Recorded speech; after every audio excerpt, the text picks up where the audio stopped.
Hello, everyone, and welcome back to English Pod. My name is Marco. My name is Catherine, and today we've got an upper intermediate level lesson for you all about money. That's right. We are going to talk about the stock market. So a very interesting topic, very current as well, because, well, throughout the world, stock markets are not doing very well.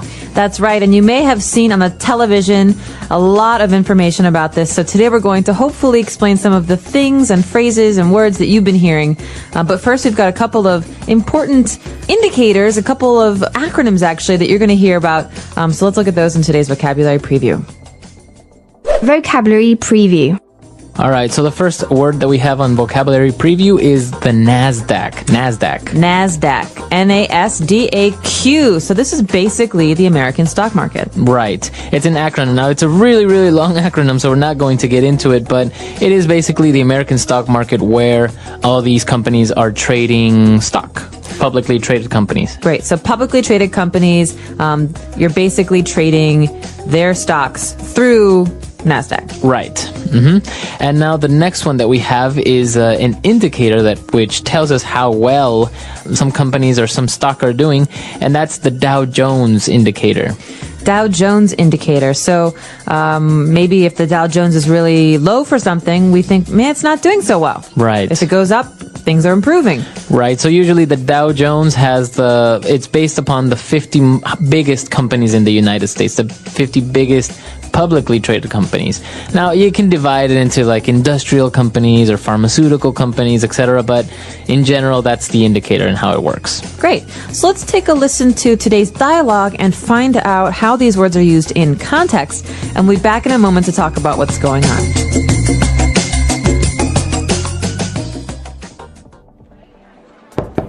Sorry to bother you, sir, but I have some bad news. What is it?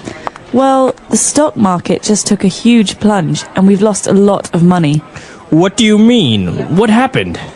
There are many factors that weigh in, but NASDAQ is down 200 points. The Dow Jones indicator also suffered.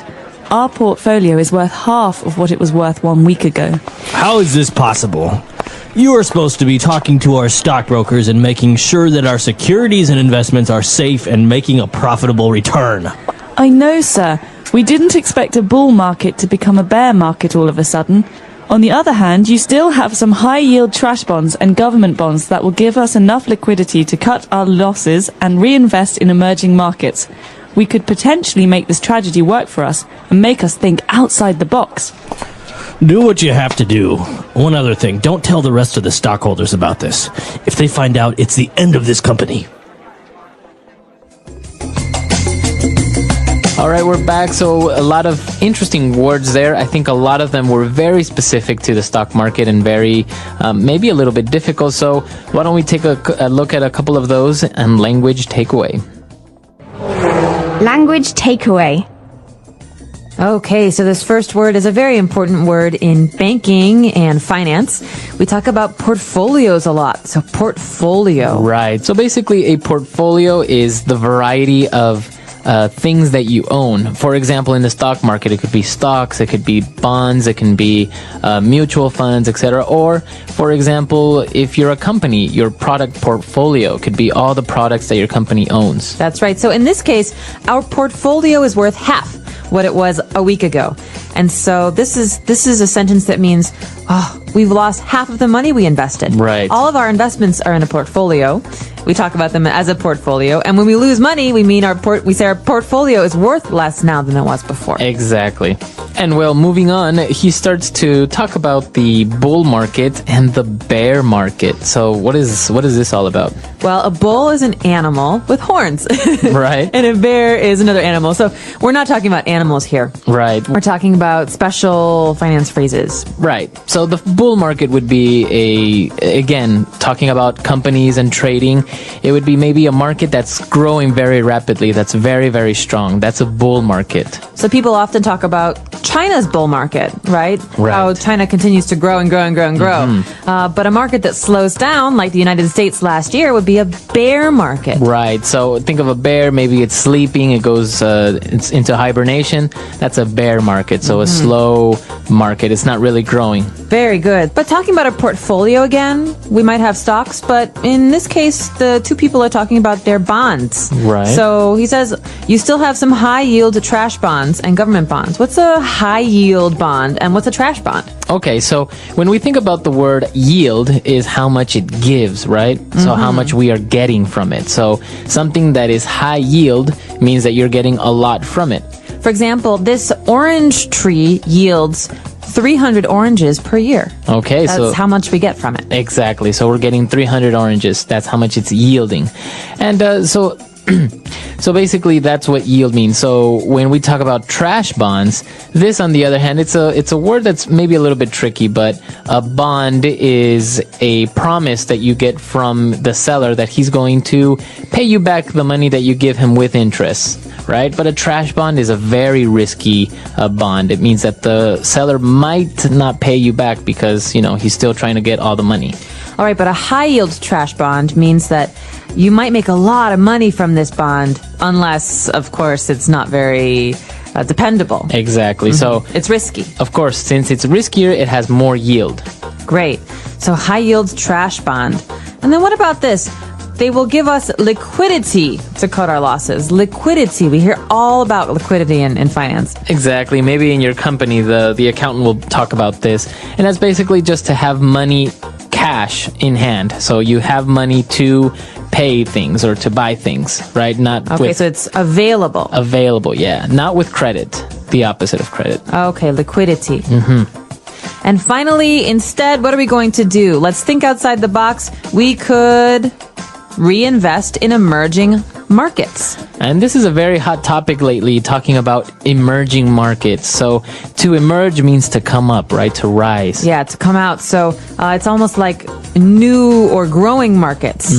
So in this case, a market, an emerging market would be, for example, the Southeast Asian market, which is growing quickly, or even you could say West African market. We're talking about places in the world that aren't established. They're not old and dependable. They're new and exciting. Right, so they're coming up. So that's an emerging market. So a lot of very interesting words and phrases. They're very related to our topic. And so why don't we move on now? Let's take a look at two key phrases on Fluency Builder. Fluency Builder. This first phrase is something we've heard a lot about in the last year or two with things not going so well in the world of finance. The first one, here we go, to cut our losses. Okay, so let's cut our losses. So when you talk about cutting your losses, that means to try and stop losing money somehow. Maybe sell early. That's right. So in this case, we're losing money. Let's stop now. Let's stop Right. everything. Cut our losses. That means cut them away, forget about them, throw them away, and start again. Okay, so we could say, my business is failing. I'm going to cut my losses, sell the business, and start again. Right, that's exactly it. So to cut your losses means to stop doing something, maybe sell it, and stop losing money. Basically, you accept the fact that you lost it. You can't get it back, and you start Right. again. So when they were talking about investing in emerging markets, he said, well, maybe we could do this, and that would force us to think outside the box. Okay, this is a great phrase, and you might hear this in meetings a lot or from your manager. What's going on here is these two people are talking about how they lost a lot of money. The economy is bad, and they've been doing things in a normal way for a long time. It's not working. Let's think outside the box. That means let's be creative. Let's try and discover new ways of doing things that will yield positive results. That's right. This is a very, very common phrase, very widely used in business or when you're talking about ideas, is people tell you to think outside the box, to maybe break some of the rules, right? Right. Don't just think the way that you always do. Don't do the same thing over and over. Do something new, be creative, come up with something great. So that's thinking outside the box. Right. Very good. So a lot of great phrases there. I think we've learned quite a bit. Why don't we listen to the dialogue one last time, and we'll be back to talk a little bit more about this very interesting topic.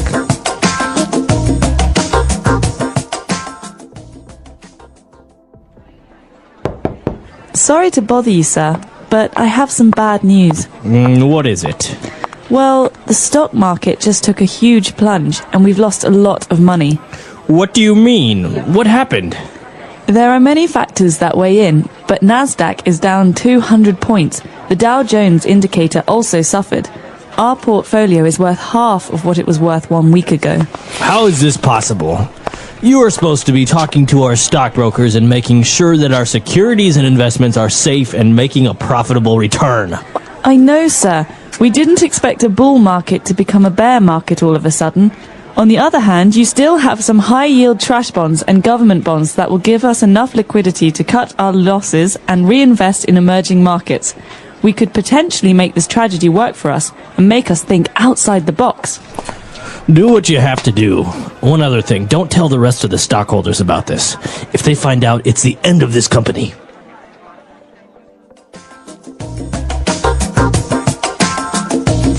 So I remember being a little kid and watching TV with my parents, and on the news there was always the business segment, and in this you'd always hear the NASDAQ is down 10 points. The Dow Jones Industrial today is down 10 points. Yesterday was up 2. That's an average of H. Okay.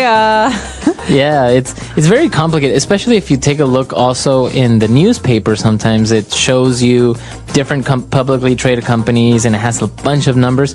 It's a very interesting topic. It's almost a science, I think. Very much a science, and some people have made a lot of money playing the stock market and trying to buy stocks when they're low, wait until they're high, sell them off, and make tons.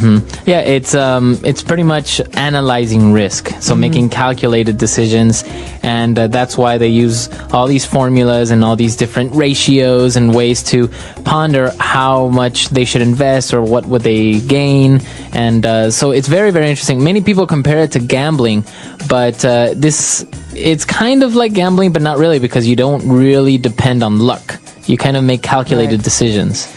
And sometimes you're trading for big companies, or even parts of big markets, like parts of entire countries' businesses. Yeah, so a lot of people, for example, stockbrokers will invest a group of workers' retirement funds. They will take those funds and be like, hey, you're maybe getting 5% from the bank for keeping your money there. Give me the money and I'll give you 25% yield on your investment. So so obviously they're playing not only their reputation, but also with other people's life savings. And that's why a lot of people lost money when 2 years ago the bubble really burst in a lot of areas like real estate. Stock prices went down. The United States went into a recession, and all these people's retirement funds, their savings, they lost it. Yeah. And so you got to be careful with this kind of stuff and do your homework. But that's about it for us today. Hope that you've enjoyed this lesson. The English Pod Audio Review. Money, what it is, and how to use it. 1. What is money? Money is something we use to buy things.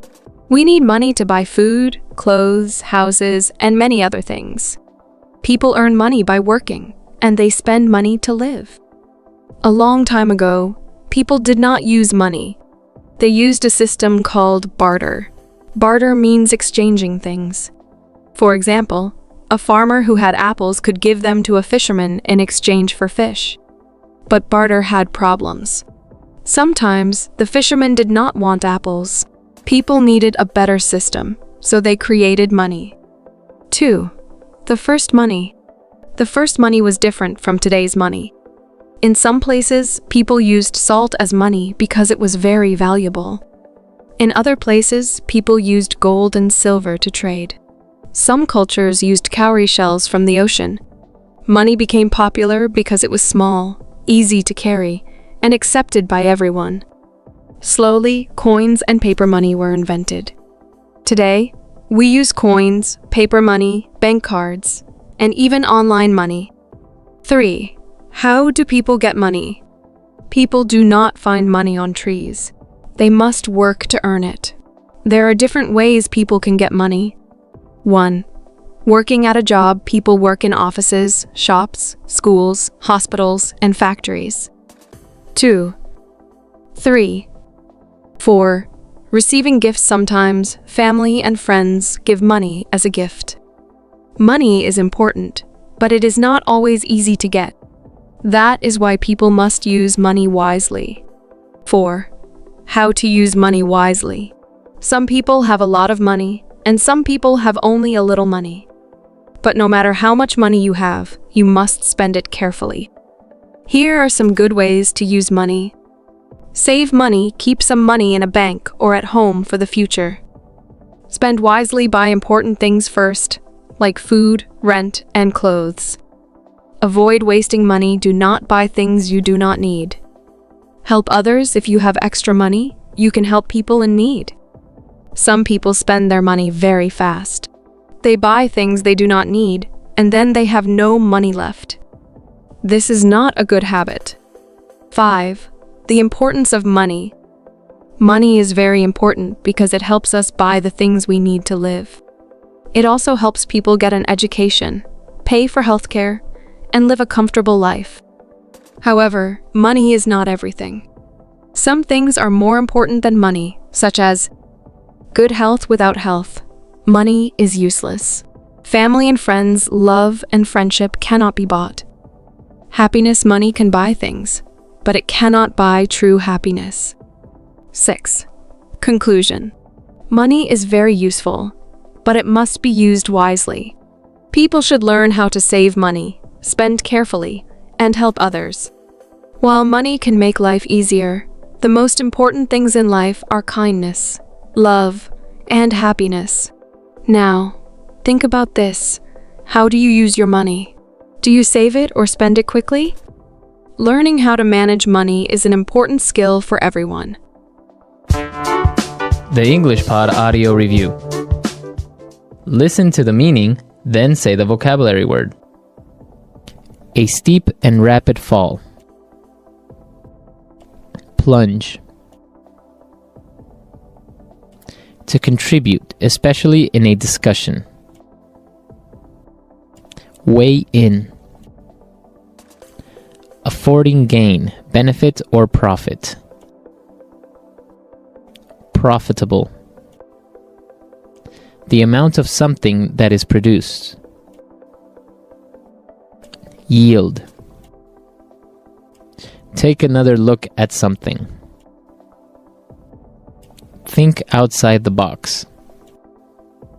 Let's try that faster.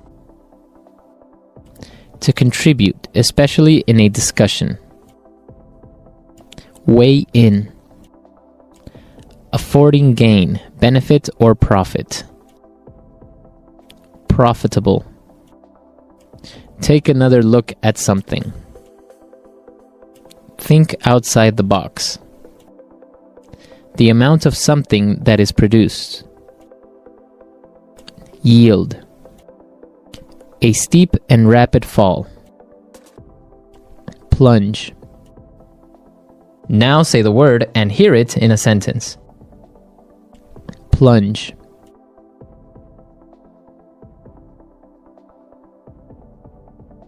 The prices of houses in the US took a huge plunge this month.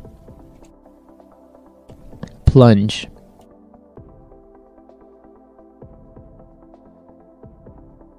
The car went off the road and plunged into the abyss. Plunge.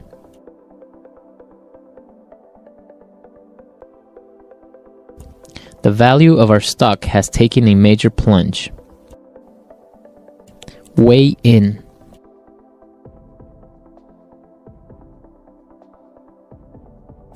Carol usually weighs in with good ideas at our meetings. Weigh in.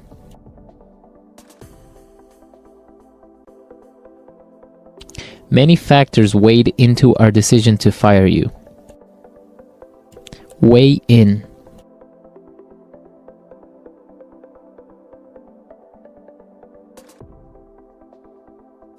If you weigh in all the pros and cons of buying a new TV, you would see that we don't really need it. Profitable. Their business is very profitable. Profitable.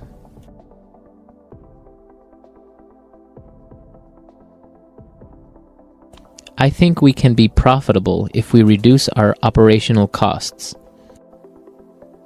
Profitable.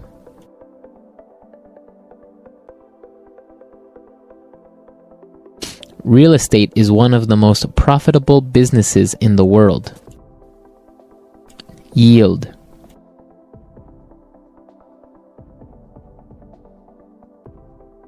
The stock you currently own yields about 10% per annum. Yield.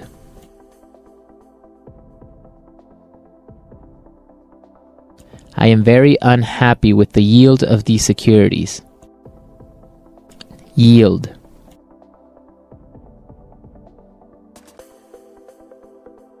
The yield on your securities could be greatly affected with inflation. Think outside the box.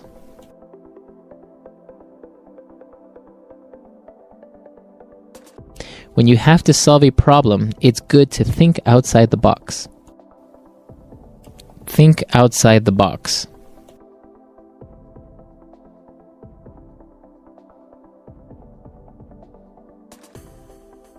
Some of the great inventions of our time were invented because inventors decided to think outside the box. Think outside the box.